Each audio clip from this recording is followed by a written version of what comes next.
កំពុងធំខើតកំណត់ខ្ញុំក្លបរៀនជប់ជុំជាមួយជីវ៉ាសេរីសាមគ្គីបឋមសិក្សាដែលជាសាលាជប់ស្នេហ៍ដំបូង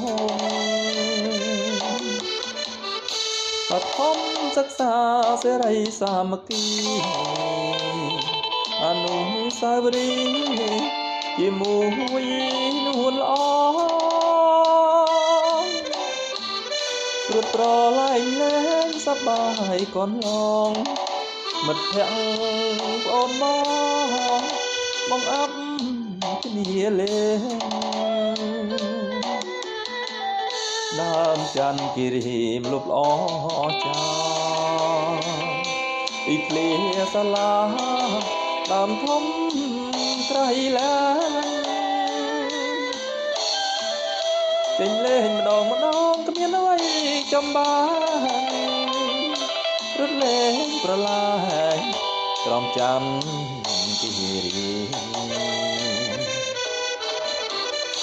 អនុស្សាវរីយ៍កាលពីកុមារ